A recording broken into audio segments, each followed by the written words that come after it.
If one be found slain in the land which the Lord thy God giveth thee to possess it, lying in the field, and it be not known who hath slain him, then thy elders and thy judges shall come forth, and they shall measure unto the cities which are round about him that is slain, and it shall be, that the city which is next unto the slain man, even the elders of that city shall take an heifer, which hath not been wrought with, and which hath not drawn in the yoke, and the elders of that city shall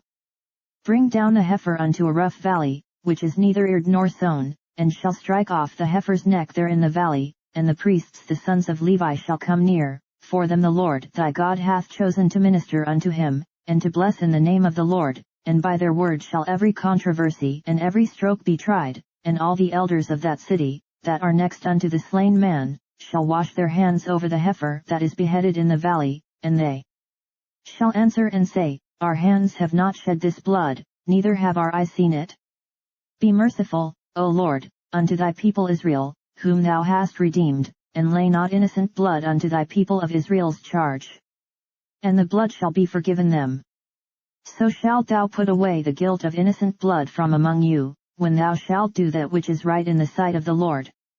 When thou goest forth to war against thine enemies, and the Lord thy God hath delivered them into thine hands, and thou hast taken them captive, and seest among the captives a beautiful woman, and hast a desire unto her, that thou wouldest have her to thy wife, then thou shalt bring her home to thine house, and she shall shave her head, and pare her nails, and she shall put the raiment of her captivity from off her, and shall remain in thine house, and bewail her father and her mother a full month, and after that thou shalt go in unto her, and be her husband, and she shall be thy wife. And it shall be, if thou have no delight in her, then thou shalt let her go whither she will, but thou shalt not sell her at all for money, thou shalt not make merchandise of her, because thou hast humbled her. If a man have two wives, one beloved, and another hated, and they have borne him children, both the beloved and the hated, and if the firstborn son be hers that was hated, then it shall be, when he makes his sons to inherit that which he hath, that he may not make the son of the beloved firstborn before the son of the hated, which is indeed the firstborn, but he shall acknowledge the son of the hated for the firstborn, by giving him a double portion of all that he hath, for he is the beginning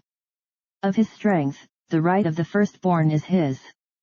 If a man have a stubborn and rebellious son, which will not obey the voice of his father, or the voice of his mother, and that, when they have chastened him, will not hearken unto them, then shall his father and his mother lay hold on him, and bring him out unto the elders of his city, and unto the gate of his place, and they shall say unto the elders of his city, This our son is stubborn and rebellious, he will not obey our voice, he is a glutton, and a drunkard.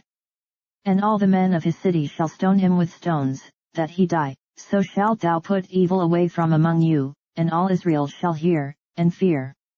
And if a man have committed a sin worthy of death, and he be to be put to death, and thou hang him on a tree, his body shall not remain all night upon the tree, but thou shalt in any wise bury him that day, for he that is hanged is accursed of God, that thy land be not defiled, which the Lord thy God giveth thee for an inheritance.